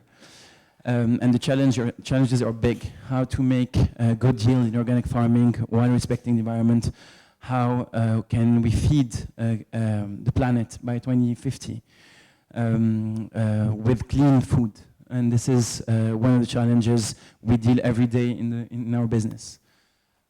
So yeah, so many things which we believe are common to what we do, and how we should tackle this. So actually, I have a question. Sure. Since you have the mic. So your business is based on partnership with mostly small-scale farmers, if I believe correctly, now more than 50. Yeah. I think our audience would probably be interested to know what were the challenges and the opportunities that this type of partnership entailed. So what we did, so today we operate four product categories. So we have fruits and vegetables, fresh produce, organic certified. We have eggs. We have grocery items. So mainly nuts, seeds, cereals, and stuff. And meat. Okay, these are the four categories we have. In meat, we only do chicken meat, which is poultry meat. The biggest challenge in, so I'm going to talk about fruits and vegetables, which is the production is done 100% in Lebanon with a network of 53 plus farming partners across all the Lebanese territory. And what we do is, the biggest challenges were to convert those farms from conventional agriculture to organic agriculture. Conventional agriculture is an easy farming system. So you have an issue in farming, you add fertilizer or you add chemicals and you solve your issue. Going organic requires more patience, requires a good understanding of soil, of planting and everything, and is often harder to abide by and to work with as a farming system. So the biggest challenge is to break the habit of using chemicals and using pesticides in farming and using things that in organic farming system are not allowed. That's the first challenge. The second challenge is having the farmers understanding the benefits and what is required in farming organically. Farmers, consumers, all stakeholders are involved don't know. Farmers are used to a farming system. And again, it's very difficult to change this farming system. So these are the two biggest challenges we faced when converting farms to organic farming. Yeah.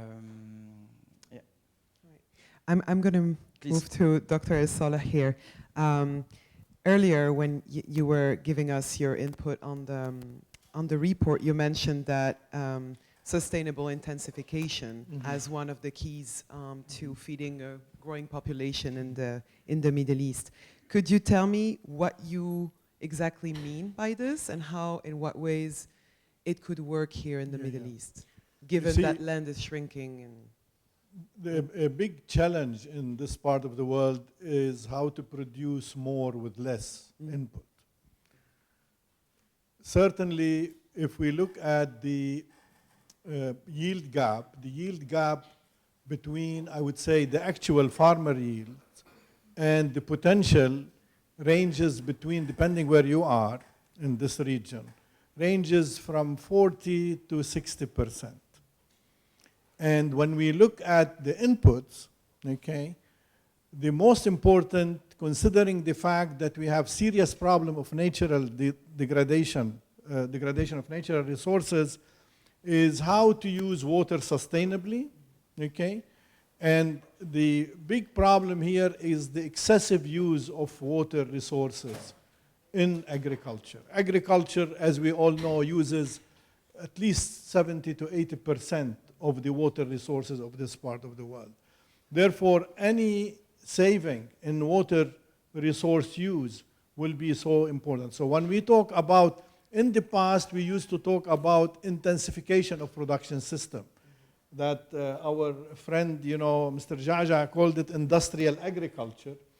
In reality, in the past, the intensification was a great threat to environmental health.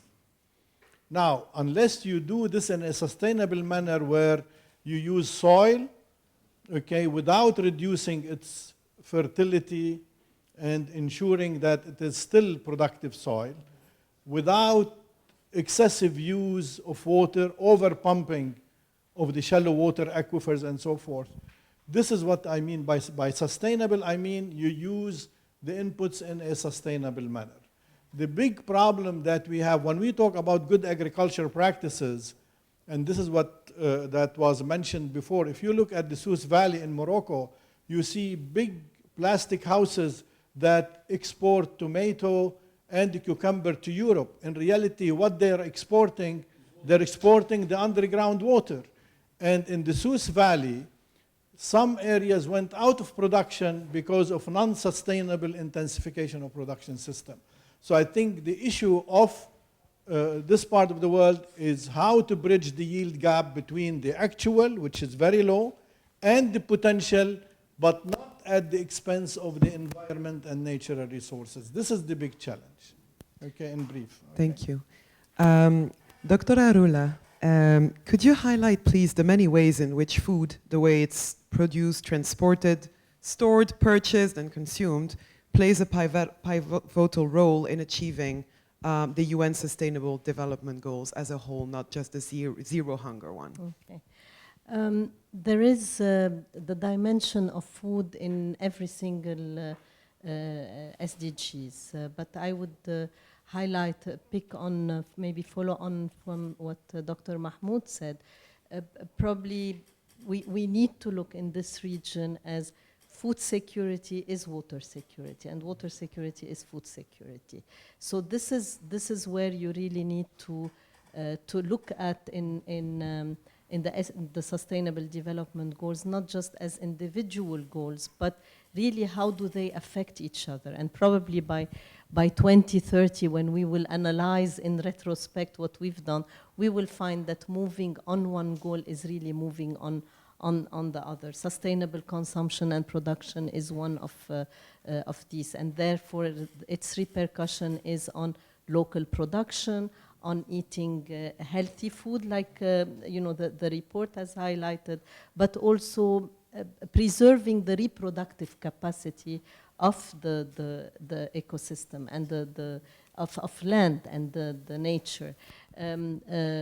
It's very true that in some countries where they felt that they needed, and again here, food, we need to also think about the geopolitics of it and access to food and food insecurity. Probably, I mean, I do understand the food sovereignty debate, but sometimes we really need to think of food sovereignty not just as individual countries. Probably that is a good way of looking at it in a regional context, where you have complementarity between the different countries in the region and having access to food. I mean, you think of Yemen is food insecure, and Qatar is food insecure because of the blockade, the route blockade. So you really need to think of what does it mean in the different contexts. This is one thing.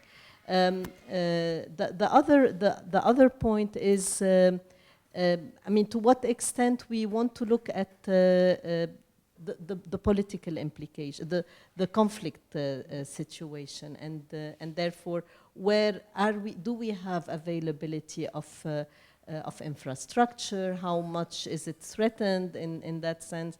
How is it hijacked even? Water resources, pipes, but also people who get moved out of the farmland. So this is one area where we need to think about. The final point is that I think that food production, agriculture, probably this pillar needs to be brought higher on the agenda. Not just in terms, definitely in terms of the environmental sustainability, but also as an entry point for social stability, for creating jobs. We look at, for example, in economic policy, in development policies, you look at the low return in food as part of the GDP. It doesn't go beyond 7%. But it also employs 40% of the population. So you really need to think of that dimension, raise it in its priority. And probably now we do have a unique opportunity in the region when we think of reconstruction to see how you can prioritize food, think about trade, intra-regional trade, building smart agriculture that will attract young people into thinking of different ways, improving productivity of the agriculture sector, like what Dr. Mahmoud alluded to and referred to, not just intensify and abuse, but raise the productivity of the agricultural land. Thank you very much, Dr. Arola. Now I have some two questions related to health. I was actually going to start with Professor James, if that's okay. So across the region, as we've mentioned countless times, people suffer from increasing rates of non-communicable diseases, particularly cardiovascular diseases, diabetes, and cancer. And a sizable chunk of those diseases result from subpar diets. So I was hoping you could highlight the pathways that exist in a simple way for us, that exist between food intake and the onset of non-communicable diseases. Well, I'm going to be talking a lot more about this, so I don't know how many people here are going to come to my talks later on, but there are probably 12 different major pathways that connect inflammation to health outcomes. And the one that's probably the most, or the two that are most relevant to what you're talking about, are insulin resistance. So if you're eating a diet which has a lot of sugar in it or is very pro-inflammatory in other ways, although sugar is a pretty effective way to get there, you're going to find people are insulin resistant. And what that means is they make insulin, but the ability to respond to it will be greatly diminished. That leads to metabolic syndrome and type 2 diabetes and so forth. So the other one that's well known, it was probably described first when people were noticing inflammation in the modern era. Inflammation was described in the Vedas, in Ayurvedic medicine. So people have known about this for thousands of years. But in the modern era, it was really described in two ways, in terms of vascular disease and immune response. So you see this double whammy. You get foam cell formation because of the cytokine cascade, and people wind up with heart disease that's related to the insulin resistance. So that's a very popular mechanism. Inflammation itself isn't a mechanism, it's a substrate for a bunch of other mechanisms. The other thing that I think is really important to that question, I work a lot in India, and I work a lot with African Americans, and I'm French Canadian and Canadian Indian. Those are all populations that have a phenotype which makes a lot of LDL cholesterol. So those people are all very prone to getting type 2 diabetes and getting heart disease with much less exposure to those things. So I don't actually know. I've had students who are from the Middle East, but I've never really worked here. I'd like to work here. That'd be fun to do. But there may be biological vulnerability in addition to the socioeconomic kind of variability that we've been talking about here. Did I answer your question? Yes, you did. Thank you. Dr. Ahwala, when we talk about food security, even in the region or at the global level, we do mention children food security, but it's not necessarily the main focus. And I would be interested to know how important is nutrition security on the very beginning of a child's life, the first 1,000 days, and what type of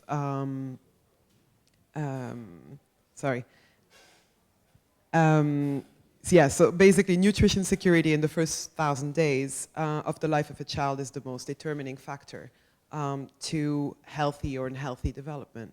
So I believe the rates of stunting and wasting in the Middle East are still worryingly high. Could you give us maybe a more fine-grained picture of the status of food security in children in the region?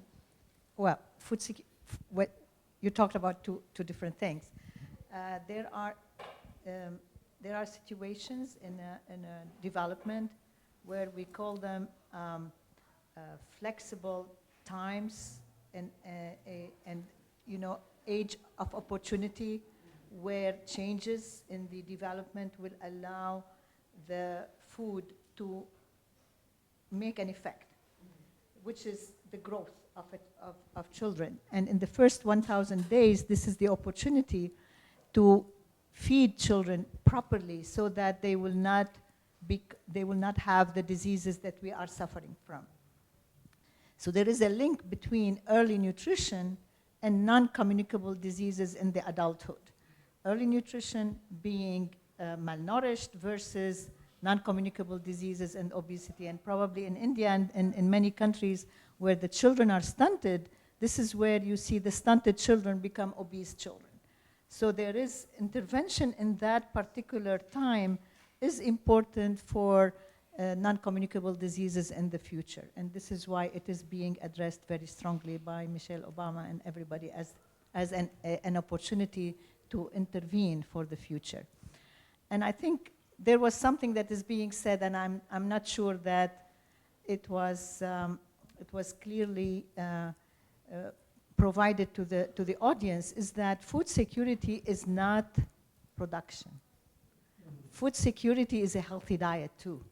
If you take the pillars of food security, the pillars of food security is, one of them is utilization, which is how do we utilize the food. And if you think about obesity, you find obesity in the poorer, in Egypt, very high obesity, it's a poor country. In the States, obesity in the poor, not in the rich. Why? Because of the kind of diet which is cheap, and it's based on cereals. And it's based on refined grains. So the link between the food and the diseases is clear in populations where you have faulty habits leading to these these NCDs. And the EAT report really puts it clear, using data from these countries, showing that high intake of meat is related to cancer, high intake of refined grains is related to NCDs. So it is clear. And in many of the studies that are now published, what is healthy for you, what's healthy for people, is also healthy for the environment. So there is no contradiction. If we go healthy, we will maybe influence, probably, hopefully, influence production of the foods that are healthy. They will be demanded by the population and end up with a healthy environment too. So how do you approach it? From the agriculture side or from the consumption side? In my opinion, all what we are eating now was pushed on us by the market. So if we come to the people with better consumption, they would probably force the market and the production and the people who wants to make profit to produce the food that is healthy for them and for the environment. Thank you very much, Dr. Ahwala. I think in terms of time, it's probably now your questions that should be asked. So I'm sure you all have lots of questions. Please, it can be addressed to any of our panelists. I have questions for you as well later, if I have time, I hope. But please, take all the time. You have 20 minutes. Yes? Yeah. Yes, of course, absolutely, absolutely. Any question for Brent as well, obviously. You can. Big companies such as Campus Food, for example, and others, I think that would be really interesting for the audience to hear. Sure, but maybe, we can start with that, or if one of the students also has questions. No? Yes. Yes? Thank you so much for being here, and thank you for all of your comments and your insights. founders and farmers like Mario are very rare in our region, as can be evidenced by his number in the panel. And Mario is a positive deviant in our region. And I would like to really know what happens to those people in the middle that are not like Mario and that are not like us, sitting in a very highly educated forum discussing these very important challenges that we're facing. So what happens to those people in the middle that rely on industry and rely on industry's groupthink to feed themselves? And sometimes, of course, I speak for myself individually, I can be part of that industry. I don't necessarily identify myself as a highly educated person sitting in a forum. So sometimes I'm that person that's buying something at a grocery store and at the mercy of industry's collective groupthink in our region. So what are some examples of civil society organization or industry meetings that are taking place in our region today that make positive influence at the policy level, but that are not actually policy interventions where only governments can touch them? Who would like to answer this? Yes? I will. First of all, there is really no one approach that can feed the world. This is what I wanted to say. Of course, organic agriculture is very important. It has a very specific niche. But I think you have to consider also the agroecological approaches, which really take into consideration not only the whole aspects of the production itself, but takes also the social dimension of production. And this is, which is really very important. And some people think the agroecological approaches is a social movement rather than a technical movement. In reality, it is a combination of a technical movement as well as a social and, I would say, the right to food movement as well, plus other innovation. You have a nutritionist smart agriculture, where you focus on high value, I would say, protein, like food legumes, for example, as one example. You do have the climate smart agriculture, where you take into consideration the whole climate change, I would say, adaptation, and so forth. So there are really many approaches between, I would say, I don't want to say really put the industrial as one side and the organic on the other. There is really a whole array of overlapping approaches that are really there to feed the world. There is no one approach that can feed the world. This is what I wanted really to say. Now, coming back to your point, policy is very important when you talk about natural resource protection. Collective properties like water, which is a collective property, rangeland, which is also a collective property, okay? These technology alone is not sufficient to protect these natural resources, and as well as biodiversity as well. These are all collective properties, because if you do not have not only, I would say, a policy, a code of ethics, okay, that is there within a local community to make sure that rangelands are not excessively grazed, you will not protect natural resources or rangeland. The same with water. If you don't have a code of ethics within the community with a policy to be enforced. A good example is Lebanon. Now, only recently, they are asking to survey the wells that are, the artesian wells that are dug without a license. You know, thousands of them are dug in Lebanon without a license. Okay? So this is a good example. Lebanon, it is sad when you think Lebanon is water deficient country, when it is one of the richest in this part of the world,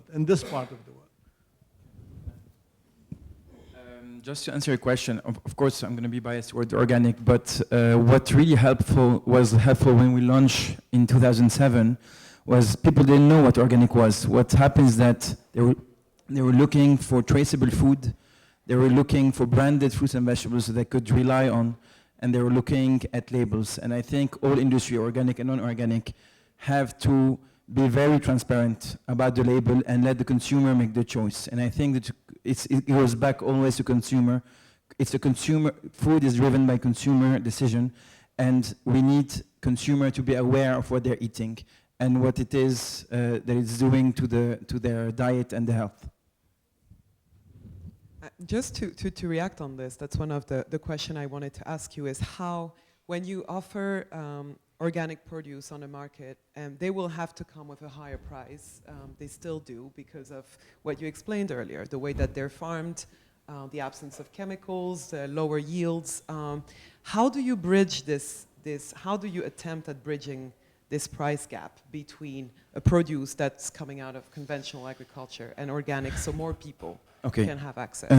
We do believe the gap should be lower, much lower, between organic and conventional farming for many reasons, because we do believe we can have, so the whole idea is to have a rich soil and preserve the soil. And in organic, if we manage to do this, we're going to have as good as a yield as conventional farming, if not better.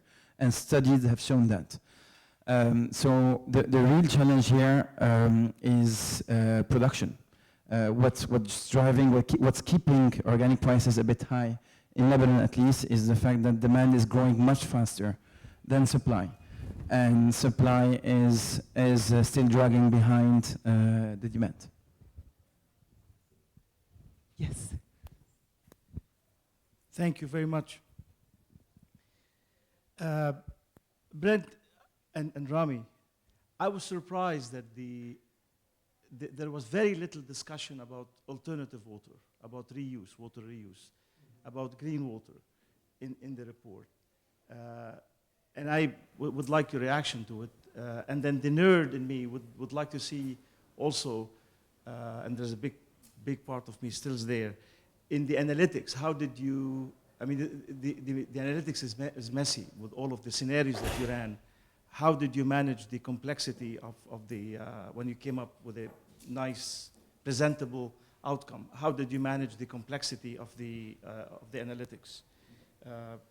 And so, I mean, it goes back to the very premise of localizing, going back to the green water, the alternative water. You didn't talk about localizing. You talked about trade and you talked about virtual water.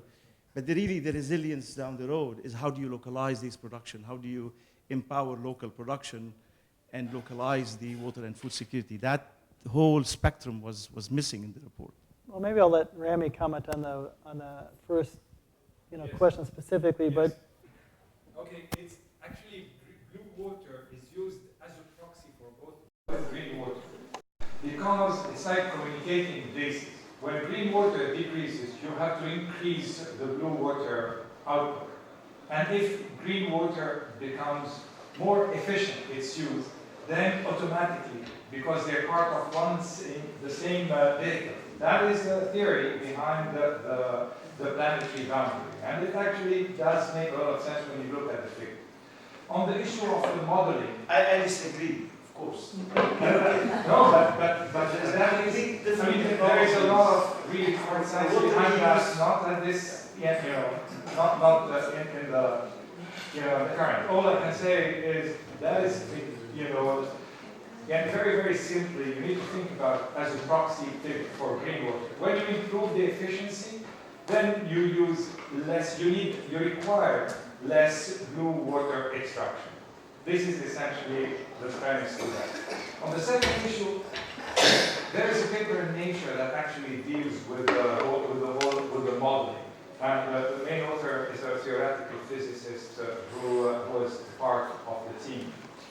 The model is actually pretty solid, and the sensitivity analysis is pretty good. Then it was put into the framework that you see after much analysis and further organization. But I think Brent. yeah, I think the analytics of it is a bit tricky to get into right now just because it's so complex. But very briefly, I would just like to say that we had to simplify the modeling approach and really use a global perspective on this. And when you look at like water from a global perspective, we're not in short supply of water globally. It's really a regional or basin level issue. So we need to figure out, so we presented, when you look at the chart, water isn't a problem. That's the easiest boundary for us to get into. But people living in the areas where water is an issue, they have a really tough time with our result. So the next step that has to happen, and which we're doing right now, is what does it mean locally? What does it mean by basin? And even like looking at it from a regional or basin level perspective is really complex. So that's the next area of research which we're getting into, is updating the planetary boundaries, but coming at it not from the global perspective, but from the regional and basin level. And it's a tricky, complex modeling problem, and we're trying to figure out how to crack it. And the planetary boundaries only gets us so far. And let me add a word on the issue of localizing. If you take the number of people working in a basin, such as the Brahmaputra or the Ganges, and you look at the water need of that particular, the food need and then the water use of that basin, you'll find that if you wanted to localize production, reduce it to the level in which you're satisfying renewable water plus environmental water flow, then you can produce a fraction of what you're already producing. That is a possibility, but the problem remains of what do you do with the rest of the people who are into the production system of, that becomes, that's another scale issue, and regional integration. That's what Brent is talking about. This is where we're going right now, because the region in which we are, we've crossed the water boundaries, and therefore, if it doesn't make sense globally to look at the water boundary currently, it actually doesn't make a lot of sense locally to look at it. And this is where green water efficiency, which is integrated with good water extraction, because when I plant, and he's not the only farmer, by the way, I should say. Okay. When I plant my tree, my irrigation is something that I supplement. And therefore, if I have more rainfall, such as this year, I'm going to use less water for irrigation, and therefore my blue water withdrawals are going to be decreased in a way that is commensurate with the green water improvement or the green water. You're still missing the alternative water, which is the wastewater, gray water. Let me put it this way. No, I can answer that. Let me give you a small fraction, and not in the location where it is needed. We've looked at that. It's been looked at. It's a small fraction because agriculture uses 85% of the water, and therefore you have 15% of use renewable to come. Yeah, let me, just one example in Jordan, you know how serious the water problem is. Now the domestic water in Jordan, in some villages, the toilet water is separated from the showers, from the other domestic water use. And this water is not as polluted as the other water. And you can screen it easily through, as you know, pebbles and sand and so forth. And they use it for irrigating gardens and fig trees as well as olive trees. And this is used as a very small scale in the domestic, in the urban areas. So I think there is lots of ways and means to use gray water. And of course, the treated wastewater is another whole huge area that the Gulf countries, all the landscape in the Gulf countries, Dubai and others, is used by treated wastewater, with tertiary treatment and so forth. My question's for Brent. Yep. So as a next step, you mentioned that you had tremendous uptake on the report in media. But are you getting uptake by organizations that are in a stronger position to do anything? Any governments stepping up and saying this is really interesting? I mean, was it coincidental that Canada came out with their organization, or were you sharing information back and forth at the same time? You've mentioned that your EAT is working to contextualize and localize the findings and operationalize them, but what else is coming? What should we be looking for? I mean, clearly I think folks are hungry for, okay, so what do we do with this information? It's a really important report, thank you so much, and all the authors, but what's next for our students, what's next for us in terms of research areas and then in terms of action? Huge uptake. I mean, and the thing about it is we need to work at the highest level, get it agreed upon at the UN, by countries, by cities, and then by individuals. So you really have to work across scale, right? And we are. I mean, we had a launch at the UN back in February. We're working with individual countries, and we've got 6 or 7 countries right now that are actually piloting this. We've got Indonesia, which has just integrated this at the highest levels into their highest levels of planning. We're doing a case study in Ethiopia, Colombia, Mexico, Sweden, and 1 other country. India, I was just there last week, and at the highest levels of government, they're looking at how do they integrate this into the highest level of like actual development. And we're actually piloting this in cities as well. Because I think working at those high levels, it's hard to get countries to move, but it's easier to get cities to move. You know? So we've got the city of Copenhagen, which is now adopting this and saying, can we integrate this into the highest levels of planning within our city to adopt these targets? And you've got some pretty decent mobility within cities as well. On top of that, there's business. And if there's anybody that's more mobile than all these sectors, it's business. Business can move within days, within months, as long as there's going to be a profit there, right? And I'm totally fine. Make money. If you want to make a lot of money selling healthy, sustainable food, go for it. And we've got a lot of businesses right now that are on board. You know, I'm working specifically with Starbucks and Nestle and Unilever and you know, they're starting to move. Burger King in the U.S. is now implementing Impossible Burgers. You know, so you've got to work at all levels, and EAT is focusing on that. Academia, next steps of research, that's a huge question. But I'd be happy to talk about that with you further. So. Do we have any questions in this area? Hi. So you think like all the diets that you gave, in like 10 years, if you have scientific breakthroughs, would that make the difference with everything you said? Like for example, if we have lab-based meat, would that change the recommendations that you gave for meat consumption per day? And my second question is that, do you think we're ready now with all the political situation we have to have a global policy to attack everything, or should we like to be more practical and think in a regional level? So would like lab-grown meat, would that change the recommendations, like potentially increase the amount of meat that we're recommending? Well, if the composition of the meat is the same nutritional profile as red meat from a cow, then no. Because environmentally, it might have a lower environmental impact, but you still can't get around the fact that it's not good for your health.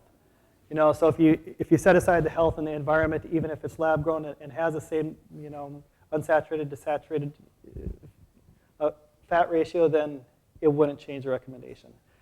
Environmentally, it might, but we did not factor in these impossible technologies into the report because we don't know what the impact will be, right?